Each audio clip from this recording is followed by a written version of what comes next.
বারুইপুরের রাস্তার ধারে বেআইনিভাবে পুকুর ভরাটের অভিযোগ। বারুইপুর আমতলা রোডের পাশে রীতিমতো টিন দিয়ে ঘিরে সাদা বালি ও মাটি দিয়ে বুঝিয়ে ফেলা হচ্ছে পুকুর।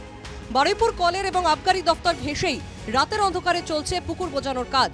এভাবেই পুকুর ভরাটে এলাকায় বিতর্ক তৈরি হয়েছে। মানে রাতের দিকেই ফেলেছে, কিন্তু এখানকার লোকের সমস্যা থাকা দরকার। এই রিসেন্টলি 2-4 দিন ছিল। হ্যাঁ, সামনে ডোবা ছিল, ডোবা রয়েছে, হ্যাঁ ওই ডোবার মতন পুকুর রয়েছে। যদিও স্থানীয় পঞ্চায়েতের দাবি, যেই পুকুর ভরাট নিয়ে অভিযোগ সেটা আসলে শালির রেকর্ড জমি। তবে আমি যতদূর শুনতে পেলাম স্থানীয় সূত্র মারফত যে এটা শালি রেকর্ড জমি। কোনো সময় এখান থেকে মাটি কেটে মনে হয় মাটি তোলা হয়েছিল। পুকুর রেকর্ড ঠিক নয়, পুকুর ভরাট হচ্ছে, এটা সঠিক বলে মনে হয় না।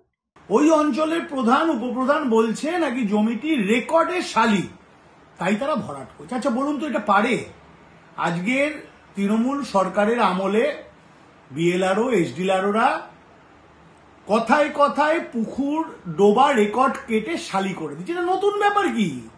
অভিযোগ, এই চত্বরে বেআইনি পুকুর বোঝানো নতুন নয়। এর আগেও জলাশয় ধ্বংস করে বহু আবাসন এবং বালি সিমেন্ট কারখানা তৈরি হয়েছে এই এলাকায়। উজ্জ্বল সরকারের রিপোর্ট, এনকেটিভি বাংলা।